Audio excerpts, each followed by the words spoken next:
Hello, welcome. I'm your host, Elizibar. This is my review of Action Comics 1000. I bought every cover.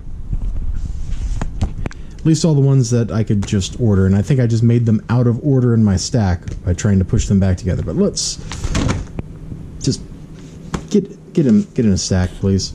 Oh my gosh. Oh my gosh. All right. Anyway, we'll take a look at the covers in a minute. I really like some of them. Some of them I don't like so much. Whatever. Doesn't matter.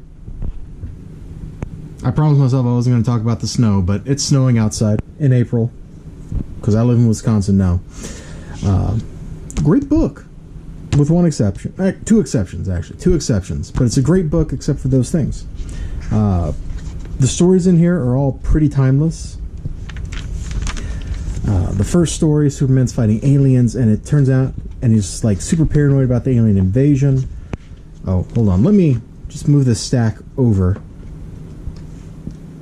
and get it up out of the way and ignore everything else. Okay, there we go. It's full of basically timeless stories. Here's the people basically telling Superman, hey, you know, he's changed our life, like this guy right here. He was a criminal. Superman helped him go straight. And Superman's like, oh man, I gotta go deal with this. Something's wrong. Something's wrong, because this is Superman. There's an alien invasion. He's not gonna rest on his laurels. And the Justice League is like, look, just stop. Just stop, Superman. Just stop. We got this. You got a lot of friends. And his friends stop the alien invasion. Like, it's a great little opening story because it shows you what he's about. And it's not just like being the tough guy. It's the guy who is selfless and is always trying to do the right thing.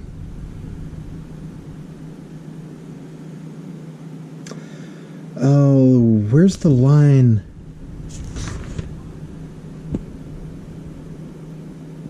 There's a line in here somewhere. It might not have been this story, but it was like, you know, as much as you inspire the people, you're inspired by them. Like, that's the truth. There's a lot of different art styles in this. This particular story, like, looks at Superman and through the ages, and there's a lot of different art styles, and it's actually really great.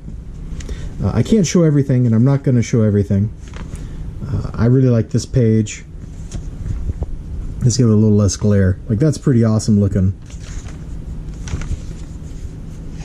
The black uniform, look at that. That was pretty cool. What else do I want to show off? This is an odd story. It's like Brainiac's mind controlling, blah, blah, blah, whatever. My favorite story here. Like, this is, I guess I should go back to the beginning. It's an anthology. There's a bunch of different stories by a bunch of different writers and a bunch of different artists. And there's only one set of bad art in here that I didn't like. Well, maybe two. Maybe two sets of bad art. I didn't really care for this John Romita Jr. pinup. I don't think it looks great.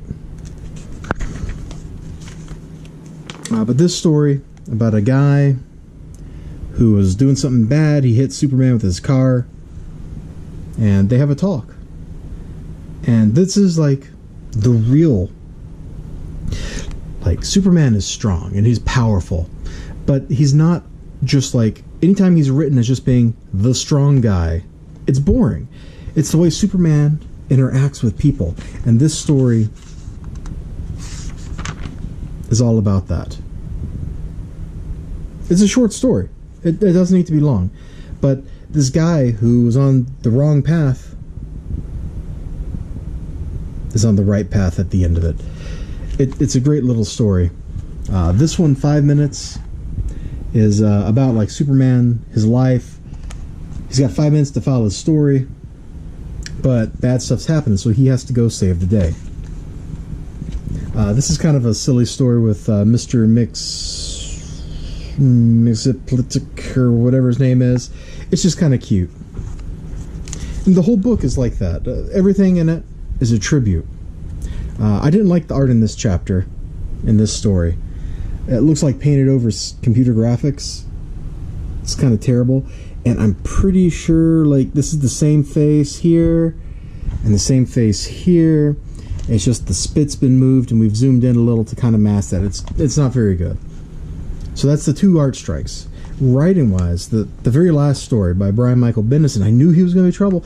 I swear, I tried to be open-minded and give him a try, and instead I get this story, and it's terrible. This is the worst thing in the book, because it's a shame. This beautiful Jim Lee art, it is absolutely gorgeous.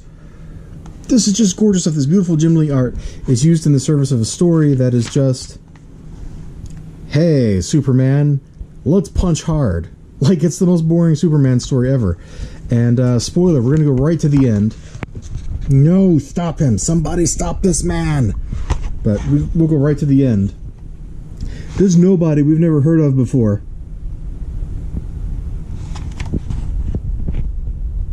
Can you see that? Destroyed Krypton. I'm done. I'm out.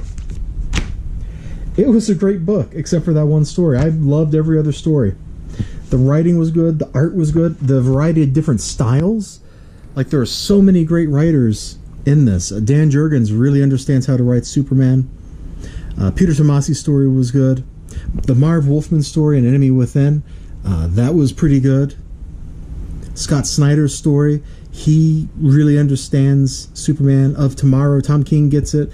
Louise Simonson really, really gets it. Paul Dini wrote a fun story. Brad Meltzer's story was great. The Brian Michael Bendis story was crap. The art was mostly good, except for the, let's see, was it fast? Yeah, it was Faster Than a Speeding Bullet. I didn't like John Cassaday's art there. Whatever.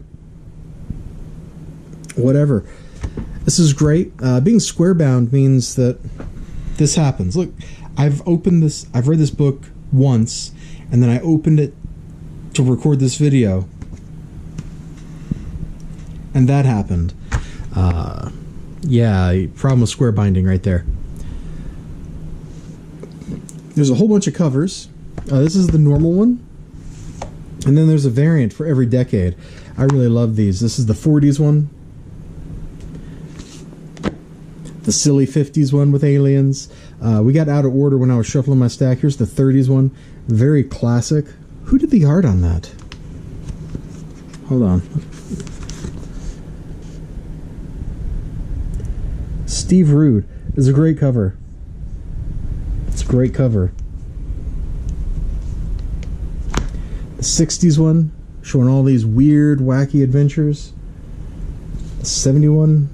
Oh, that's by Jim Steranko? I don't remember how to pronounce his last name. That's pretty good. The 80s one, it looks like the 80s. The 90s one looks like the 90s. Look at the crosshatch shading. Okay, I guess I found a cover I didn't really like that much. I loved it. In my opinion, it's worth the price. That's why I bought all of these. I didn't get the blank one because Diamond didn't actually ship it to the store. I have plans for that book. And from the sounds outside my office door, I can't talk about those plans. But, yeah. Action Comics 1000. Almost all of it is great. If you like Superman, and you like Superman for more than just, I am strong guy punching thing, then this is the book for you. These stories get at the essence of what Superman is all about. And somehow my store, in my pull box, gave me a second copy of this one, so I'll just give this to my nephew. He'll love it. I can't believe I spent all that money, but that's okay. I'll see you guys next time. I super highly recommend this. There's one person in the world I know who will hate it. Everybody else should like it, if you like Superman. And if you don't like Superman, don't talk to me. Till next time, have a great day. Remember to like, comment, subscribe. Bye-bye.